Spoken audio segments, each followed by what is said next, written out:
السلام علیکم ورحمۃ اللہ وبرکاتہ۔ آج ہم تیسرے دن میں ہیں رمضان کے، اور ہم تیسرے جز کا آج مختصر طور پہ خلاصہ کریں گے۔ تیسرا جز کا کچھ حصہ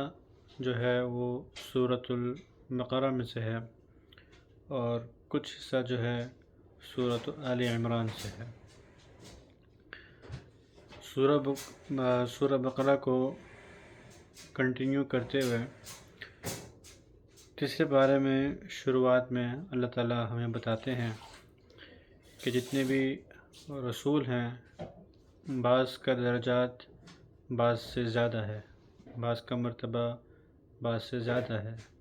جس طرح موسیٰ کلیم اللہ ہیں علیہ السلام،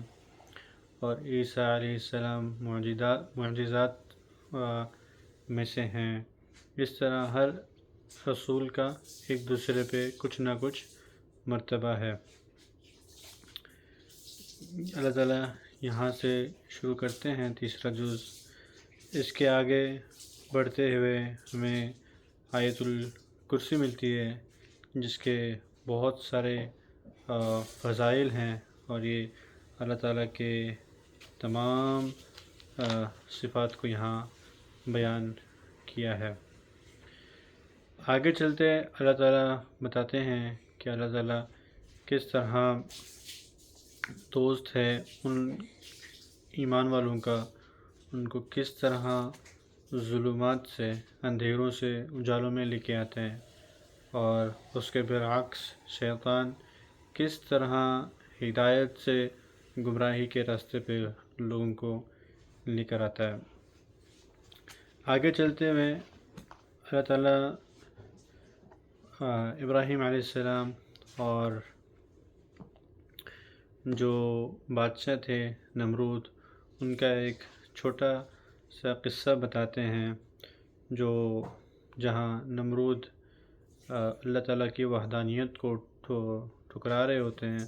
اس پر حجت ماری کرتے ہیں، اور ابراہیم علیہ السلام اس پر بینہ کے ساتھ،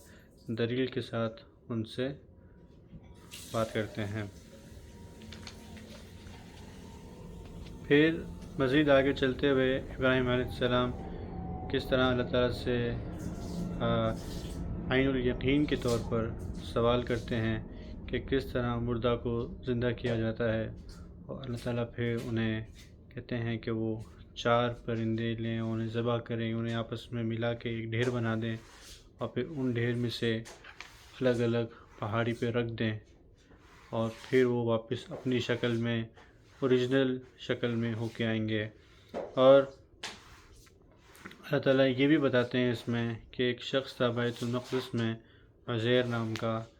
تو اللہ تعالیٰ نے ان کو کس طرح دکھایا کہ بعد الموت کس طرح ہوگی۔ وہ بھی ہے کہ اللہ تعالیٰ ان کو فرشتوں کے ذریعے سے 1000 سال 100 سال کی نیند دے دیتے ہیں، اور جب اس کے بعد اس کو واپس سے بیدار کیا جاتا ہے تو وہ شوق ہو جاتا ہے کہ اس کا کھانا پینا بھی ویسے ہی تھا، اس کا وہ گدھا بھی اس طرح تھا، بالکل ہو جس طرح وہ سویا۔ اور اس سے پوچھا جاتا ہے فرشتوں کے ذریعے سے کہ آپ نے کتنے ٹائم آپ نیند میں تھے یا بے ہوش تھے، تو وہ کہتے ہیں شاید 2 یا 1-2 دن۔ تو پھر فرشتے بتاتے ہیں نہیں، آپ 100 سال اس حالت میں تھے۔ ان سب آیتیں کے بعد، قصوں کے بعد، اللہ تعالیٰ آگے ہمیں بتاتے ہیں کہ صدقات کے بارے میں، اور صدقے کی کافی ترغیب ہے اس میں کہ آپ صدقہ کرتے ہیں تو وہ کس طرح دگنا ہوتا ہے، کس طرح تگنا ہوتا ہے، اس کے کس طرح درجات بنتے ہیں۔ اللہ تعالیٰ اس کے بارے میں آگے بتاتے ہیں، صدقات کے بارے میں، اور اس کی ترغیب ہے پوری اس سورہ میں۔ آگے چل کے اللہ تعالیٰ پھر احکام بتاتے ہیں سود کا، کہ کس طرح سود جو ہے وہ نقصان دہ ہے۔ بعض قریش کا اور بعض لوگوں کا یہ نظریہ تھا اس وقت رسول کے زمانے میں، یہود کا بھی، کہ جو سود ہے وہ ایک بیع کی طرح ہی تو ہے۔ تو اللہ تعالیٰ فرماتے ہیں کہ اللہ تعالیٰ نے بیع کو حلال کیا ہے اور سود کو حرام کیا ہے، اور کہا ہے کہ اس سود سے بچو، یہ بہت نقصان دہ چیز ہے، اور جو نہیں بچتا تو پھر اللہ اور اس کے رسول کے ساتھ اس کی جنگ ہے۔ تو اللہ تعالیٰ ہم سب کو سود کے معاملات سے، سود کے کوئی بھی معاملہ ہو اس سے بچنے کی توفیق عطا فرمائے، اور کوئی بھی اس طرح کی سچویشن ہو جس میں ہمیں شک ہو رہا ہو یا ہمیں نہیں پتہ، اور ہم اس میں سود ہو اور ہم اس میں معاملہ کر رہے ہیں، تو ہمیں چاہیے کہ ہم مستند علماء اور فقہا، خاص طور پہ جو مفتی حضرات ہیں، جو اس فیلڈ کے ماہرین ہیں، فائنینس کے اور بینکنگ کے اور اس فیلڈ کے ماہرین ہیں، ہمیں چاہیے کہ ہم ان سے رابطہ کریں، ان کو اپنی ٹرانزیکشنز بتائیں، تاکہ ہم اس طرح سے ٹرانزیکشن کر رہے ہیں تو کیا ہمارے لیے یہ صورت میں ٹرانزیکشن کرنا صحیح ہے، نہیں ہے، اور کیا ہم سود سے خالی ہیں، اور جتنے بھی احتمالات ہو سکتے ہیں ہمیں کوشش کرنی چاہیے کہ ہم اس طرح کے سوالات پوچھیں، نہ کہ خود ہی اپنے سمجھ کے مطابق ہم کچھ بھی عام کام کریں۔ اور آگے چلتے ہوئے اللہ تعالیٰ سود کے بارے میں بتاتے ہوئے پھر ایک اہم بات اللہ تعالیٰ نے ہمیں یہاں سکھائی ہے کہ ہم جب آپس میں معاملہ کریں تو ہمیں چاہیے، کوئی بھی بڑا معاملہ کریں ہم، تو ہمیں چاہیے کہ ہم اس کو پین ڈاؤن کر لیں، اسے لکھ لیں، اس میں گواہ ہونے چاہیے، تاکہ آپس میں کوئی اختلاف کل کو کوئی ہو تو ہمارے پاس اس کا پروف بھی ہو، اپنی سیکیورٹی بھی ہو، اور ایک دوسرے کے لیے بدگمان بھی نہ ہو کہ آپ نے یہ الفاظ کہے تھے، نہیں آپ نے یہ الفاظ کہے تھے، نہیں آپ نے یہ الفاظ کہے تھے، اور خواہ جھگڑے اور فساد کی طرف ہم چلیں۔ تو اللہ تعالیٰ نے قرآن کی سب سے بڑی آیت ہی اس پہ اتاری ہے، لیکن افسوس کی بات یہ ہے کہ ہم اس کو روز پڑھتے تو ہیں لیکن اس پہ عمل نہیں کرتے، اور جس کی وجہ سے ہمارے کافی معاملات جو ہیں وہ بہت ہی کمزور ہیں۔ اور آگے چلتے ہیں، اللہ تعالیٰ نے پھر سورت کو ختم کی ان 2 آیتوں سے جن کو ایک ایسے فرشتے لے کے رسول صلی اللہ علیہ وسلم کے پاس آئے تھے جو پہلے کبھی نہیں آئے تھے۔ تو وہ فرشتے جو ہیں وہ سورۃ الفاتحہ اور سورۃ البقرہ کی آخری 2 آیتیں لے کر آئے تھے، جو آیتیں سٹارٹ ہوتی ہے آمن الرسول بما انزل الیہ من ربہ والمؤمنون کل آمن باللہ وملائکتہ وکتبہ ورسلہ لا نفرق بین احد من رسلہ وقالوا سمعنا واطعنا غفرانک ربنا والیک المصیر الی آخرہ۔ یہ آیتیں ہیں۔ اس کے بعد تیسرے جز میں ہی سورہ آل عمران شروع ہوتی ہے۔ سورہ آل عمران جو ہے یہ بھی مدنی سورہ ہے، اس کی 200 آیتیں ہیں، اور اس سورہ میں 2 پلرز ہیں جس کے بارے میں بات ہوئی گئی ہے، جس کے بارے میں اللہ تعالیٰ نے ہمیں بتایا ہے۔ ایک تو یہ عقیدہ کے بارے میں ہے، وحدانیت کے بارے میں ہے، اس میں ایک پلر تو اس میں ہے۔ دوسرا پلر جو ہے اس میں شرعی حکم ہے اس کے اندر، جس کا تعلق ہے جنگ سے، جہاد سے، اللہ تعالیٰ کے راہ میں جنگ اور جہاد کرنے کے بارے میں ہے۔ سورہ بقرہ میں اکثر چیزیں جو تھیں وہ یہود کے بارے میں تھی، ان کے صفات کے بارے میں تھی، ان کی سوچوں کے بارے میں تھی، کس طرح وہ لوگ غداری کرتے ہیں، کس طرح وہ لوگ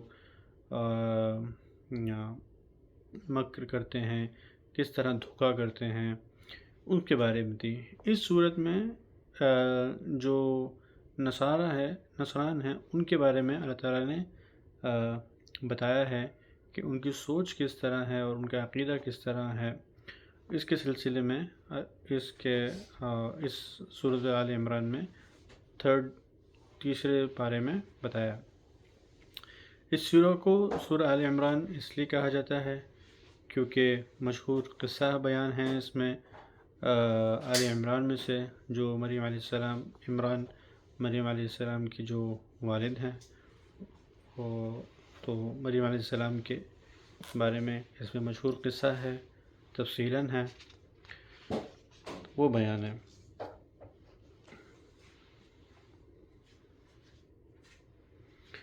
اس سورہ میں آیا پہلے سے 80 آیا تک تقریباً یہ ایک رد ہے۔ ایک گروہ آیا تھا نجران سے، نصرانی کا، اس میں کچھ ان کے بڑے بڑے رؤساء بھی تھے، کچھ ان کے کہتے ہیں ان کے سردار بھی تھے، جو رسول اللہ صلی اللہ علیہ وسلم سے آ کر وحدانیت کے متعلق بات کر رہے تھے، اور ان کے کافی ڈفرینٹ عقیدے تھے، جن میں سے کچھ کہتے تھے کہ عیسیٰ جو علیہ السلام جو ہیں وہ ہی خدا ہیں، اور یا کوئی کہہ رہے تھے نہیں وہ اللہ تعالیٰ کے بیٹے ہیں، اور کوئی کہہ رہے تھے ثالث ثلاثہ، اس طرح کہہ رہے تھے۔ تو رسول اللہ صلی اللہ علیہ وسلم نے ان سے مختلف سوال پوچھے اور مختلف جوابات ہوئے، ان کے بیچ میں ایک کنورسیشن ہوئی ان کے ساتھ۔ تو پہلی آیت سے لے کے 80 آیت تک تقریباً ان کے بارے میں رد ہے، جس میں وحدانیت کا کافی سارا ذکر ہے۔ آگے صورت میں چلتے ہی اللہ تعالیٰ نے ہمیں شروع ہی میں کچھ دعائیں سکھائی ہیں، جو کہ میں سمجھتا ہوں کہ آپ کو یہ بہت مفید دعائیں ہیں، بہت جامع دعائیں ہیں، ان کے بہت اثرات ہیں۔ اگر آپ اس کو پابندی سے اپنی دعاؤں میں شامل کر دیں تو آپ عن قریب اس کا اثر دیکھیں گے اپنی دعاؤں میں اور اپنی زندگی میں، اور آپ اپنے بچوں کو، اپنی فیملی کو یہ دعائیں سکھائیں۔ قرآن سے استنباط کی ہوئی دعائیں اللہ تعالیٰ ہی سکھا رہے ہمیں، اس کا ضرور اثر ہے۔ وہ دعا ہے ربنا لا تزغ قلوبنا بعد اذ هديتنا وهب لنا من لدنك رحمة انك انت الوهاب، کہ اے ہمارے رب لا تزغ قلوبنا، ہمارے دلوں کو بعد اس کے کہ آپ نے ہمیں ہدایت دی، اور وہب لنا من لدنک رحمہ، اور آپ ہمیں اپنی طرف سے رحمت عطا فرمائے، انک انت الوہاب، بے شک آپ ہی ہیں بڑے عطا کرنے والے۔ تو آپ ہمارے دلوں کو نہ پھیریں، اللہ تعالیٰ سے دعا ہے، یا اللہ تعالیٰ آپ ہمارے دلوں کو نہ پھیریں بعد اس کے کہ آپ نے ہمیں ہدایت دی، اور آپ ہمیں اپنے یہاں سے رحمت عطا فرمائیں،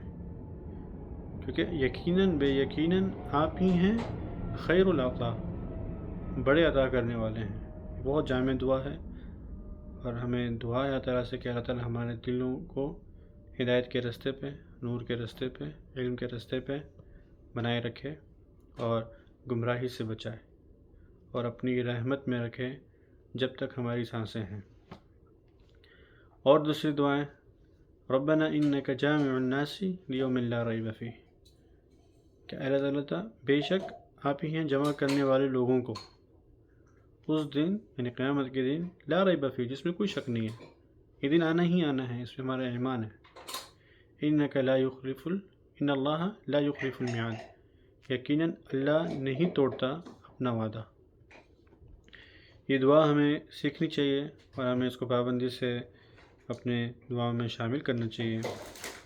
آگے چلتے ہیں، اللہ تعالیٰ بیان کرتے ہیں کہ رسول اللہ صلی اللہ علیہ وسلم جب مکہ پہ فتح حاصل کر لی تو لوگوں کو وعدہ کیا تھا کہ ان کو بادشاہیت فارس اور روم کی بھی ملے گی۔ تب مکہ والے اور باقی جو لوگ تھے، مخالفین جو تھے، وہ لوگ مذاق اڑاتے تھے کہ مکہ کافی نہیں تھا جو فارس اور روم کی باتیں یہاں ہو رہی ہیں، فارس اور روم کو فتح کرنے کی باتیں ہو رہی ہیں، ان کی بادشاہیت حاصل کرنے کی باتیں ہو رہی ہیں۔ تب اللہ تعالیٰ نے پھر یہ آیتیں نازل فرمائیں قل اللہم مالک الملک تؤتی الملک من تشاء وتنزع الملک ممن تشاء وتعز من تشاء وتذل من تشاء بیدک الخیر انک علی کل شیء قدیر۔ یہ آیتیں پھر تب ان کے رد میں فرمائی کہ اللہ تعالیٰ آگے بتاتے ہیں، ایک سیکھ ہے ہمارے لیے کہ لا يتخذ المؤمنون الکافرین اولیاء، کہ مسلمانوں کو چاہیے کہ وہ کافروں کو اپنا دوست نہ سمجھیں، نہ ہی ان کو اپنا دوست بنائیں کسی